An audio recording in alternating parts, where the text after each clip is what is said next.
You bring a story to the show that we've never seen on any Housewives, of your daughter and this unexpected sort of reconnection with her late father's family, who she's never known. Yes. I am having a hard time, Lisa. I'm having a hard time reconciling this wonderful family that you know with the family that has not made time in 18 years to ever get to know my child. That's the last thing I expected to hear you say when you came back from your trip. Yeah, I didn't even know how to tell you. I mean, when they said that they were excited to see me and they wanted to meet me and like this was like meant to be, like whatever, I was like, oh wow, like maybe I was right. Like they are excited. They do want to meet me, like, you know what I mean? But it doesn't really feel like that now. Your daughter Gwen handles it incredibly. She is so well-spoken. You can be so proud of yourself of the job you've done as a mom. Thank you. I have a feeling she came that way. I have a feeling she's that way despite my best efforts to mess her up, not because I did something wonderful. Well, I think you can take a little credit. She seems so mature. I don't think at 17, 18 I would have handled myself in the same way. She's fantastic. I know since they expressed interest in getting to know you, the communication between us has been a little rough with them. Yeah, I mean, I felt like it was a little cold and like, I didn't like how they phrased certain things about like if I was ready or not, when I feel like I've always been ready. Like that wasn't me, that wasn't ever ready. You know, it was more on their side that wasn't ready. But when that bubbled up, obviously that's not something you probably expected to explore, especially not in your first season. No. But when it did happen, what were the emotions that were running through you? I was prepared for conversation about my age difference in my relationship and kind of, you know, the fact that I dress like a Looney Tunes character. You know, if I could never see another Gossamer reference again, it would be too soon for me.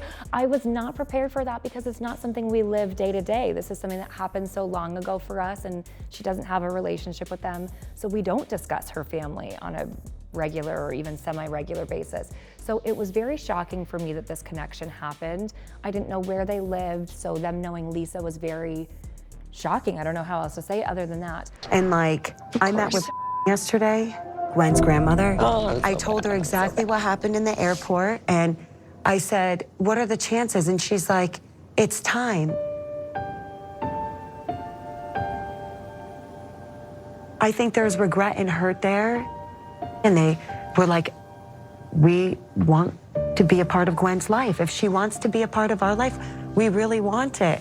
But I did sign up for this. I did agree to put my life out there, and this is something that happened organically while we filmed. So it felt like I needed to allow the cameras to follow that process, as hard or messy as that was. There is a fear in me as it plays out. My parenting is full, you know, fair game. I've put myself on the show. The way I handle myself is fair game. I'm happy to talk about what it's like to be a single parent, to mother a child who doesn't know her biological family.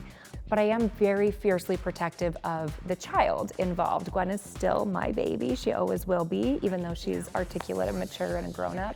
So I was so grateful that she was willing to share this. I think other people, it will resonate for people who have different family dynamics. But I did feel really sad that she had to explore this in such a public way. I'm hoping everyone is generous and gracious and wonderful to her.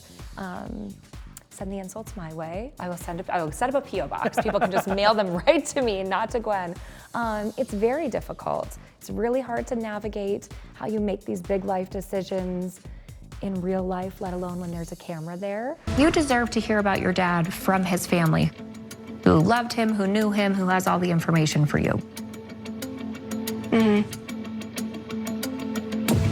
I don't want to push you into it. That's why I'm so conflicted, because I don't like the way that it's happening, but also I don't want to be disappointed in myself that I didn't take the opportunity later on. I know. I think she really felt the weight of, once I say this and it's on camera, it's really set in stone. And that was really good for us to be able to have those conversations and explore that you can always change your mind. You can always go back and apologize. You can always move forward a different way. So in its own way, it was really unexpected and not fun, but maybe really important. And I hope that is what comes across, is that this was a real moment for us that you'll see it play out. It's up and down for a little bit there, and then it settles. And she's young still. I don't know where it goes from here. I hope only places that are positive and happy for her. Yeah, it's tough because it feels like, oh, we're gonna climb that mountain. Yeah. And the grandparents, I don't even know if they've earned that title, the biological people on that side of her genetic line. The not polite side of me would say my child's father's parents. Yeah. They Yes. put the onus on her to be the one to say that but I don't know, to me, a kid's always ready. The kid is always ready. And I don't know how else to say this other than everybody in the scenario made a decision other than Gwen. So to make Gwen responsible for cleaning up the mess of all the choices other people made feels really unfair to her from my vantage point. She handles it beautifully, but just because she can handle it beautifully doesn't mean she should have to. But there's a lot of people, I think, who I hope see that it's okay to sit in a hard moment and not everything ends in a storybook happy kind of way. There's a side of this in which Gwen does not have a happy ending, and a side of this in which Gwen has exactly the ending that maybe is what's best for her right now. So can you hold all these complex emotions at once and still be happy and thriving? And I think Gwen kind of shows you can. That's beautiful. So the way it seems it goes is this connection never comes to fruition. How do you feel about that being where it might change in the future, but where it's landed for now? I always hope it changes in the future. I always think everybody should have all the love and support that they can, and as soon as that feels like a loving, supportive avenue, I hope that they are able to take that path together. It's probably best if I'm not part of that path, honestly, at this point for everyone involved. I love Gwen enough. Any parent will understand this, that I want what's best for her, even if it's hard for me or uncomfortable for me. I will fight them tooth and nail for Halloween and Christmas and all those things if she ever becomes close with them. I like that Halloween's on the list of family holidays. Halloween's my favorite holiday, so yeah. No, I make a lot of jokes because it's awkward and it's uncomfortable. Yeah. But Gwen handles it in a very mature, very logical way for such an emotional conversation.